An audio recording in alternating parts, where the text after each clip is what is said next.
Damnation Spring took me 10 years to write. It's the story of a very tall logger named Rich Gunderson who's obsessed with a very tall tree, and he mortgages everything he has when he gets the chance to buy it and doesn't tell his wife, who, through her own work as a midwife in the community, has come to suspect that the herbicides that the logging company uses might be causing certain anomalies in babies born in the community and might even be behind her own miscarriages. And that's really disconcerting to her personally. It opens up a rift in their marriage, and it really sort of asks the question of what happens to a town and a community when this industry that supported them for several generations begins to erode, both figuratively and literally, under their feet.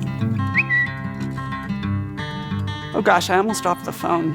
It sort of feels like an elaborate practical joke that my friends have been playing on me, and I just don't know how they got Stephen King to play along. I've been very fortunate in the response to the book. It's been very favorably reviewed across the country, and I think what has been most touching to me personally has been hearing from people on both sides of the issue, both to hear from people that they feel represented and to hear that the book has made them sort of pause and think about how someone might see an issue of environmental contamination or environmental regulation differently from the other side, that it sort of lent some humanity to a perspective that they might not have considered before. So the film They Them is about one of my good friends, actually, Laura Saburn, and the film kind of follows their journey working on a local rock climb.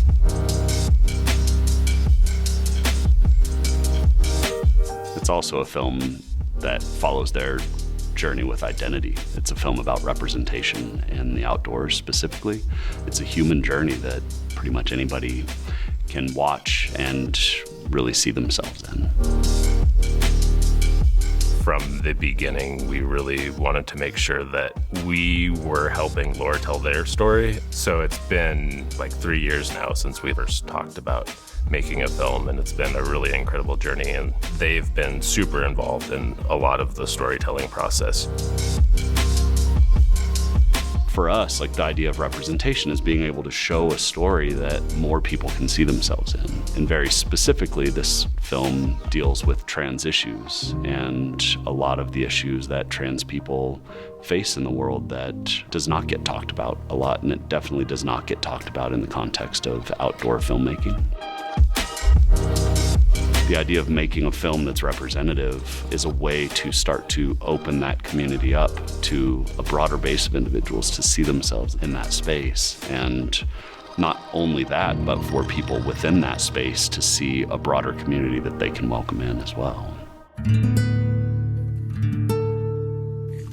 It's a project that is sponsored by the Grand Canyon Trust, which features 10 stories of different individuals that call the Little Colorado River home. With these smaller films, they're kind of like short little songs or like vignettes. You get to hear something beginning, middle, and end, and just be involved in a whole experience with each individual. And I think through all these videos, you'll see how impactful, empowering it is to share space in these very personal spaces with the people that were interviewed. I want people to experience this project and to see what it is to be in someone else's shoes, that basically every core of their being finds these particular places as home, as a place that's worth protecting and worth giving that respect and that story to it.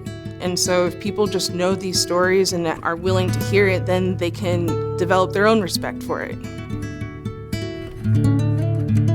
Storytelling for me has been a way to exercise my Indigenous heritage and to actually learn more. Being involved in projects where I get to visit other communities from other tribal nations is just a pure blessing. I'm able to witness a sort of history that's been denied from me. And so that's something I will continue to do because it's something that I feel that empowers me in my being.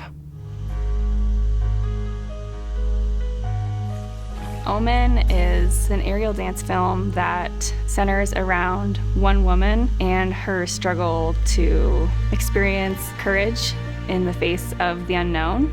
to be able to have the backdrop of the Grand Canyon and actually go through that experience as a dancer on the wall was the type of experience that continues ringing true for me in my life. So that's why I think it's been relevant for people, because everybody has that experience in their life where they've had to be faced with something challenging and not know what's going to happen next for them, and they've had to rely on other people to help them get there, and then they've noticed the beauty in that experience, and that's what I think our story brings to the forefront. The film leads up with a documentary created by Nick Guy from Firewatch Media so that we could share our artistic process with every viewer who sees the film. And then the dance film itself, that was done by Sandcast Media. Storytelling was a big part of our discussion in transitioning to this film medium. How do you maintain that dynamism that has been so present in their work? The answer that we came up with was to actually make the camera a character as well. We devised a number of systems to rig the camera on the wall to be able to move it dynamically with the dancers and to really include it. I always feel like what we're doing is we're just evoking emotion for our audience, and then they can connect that to their memories or what's going on for them presently. So it was really freeing in that respect, I think. I'm Will Cordero, author of Trap Street, my first full-length book of poetry. It took 15 years to write, revise, and come to fruition.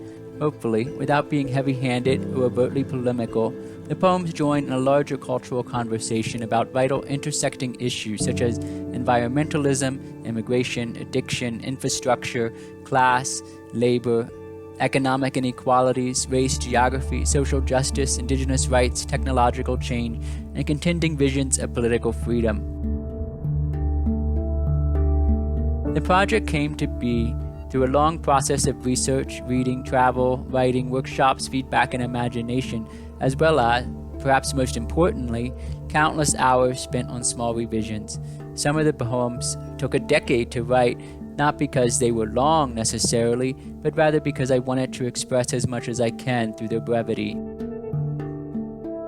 The book combines a wide variety of poetic and narrative forms with lyrical experimentation within the same collection, a rarity in a context where contemporary poetry books are more uniform in their style. Ideally, readers will dwell in these poems, creating a dialogue as the work reveals nuances and new insights, changing as the readers themselves are moved and changed over time.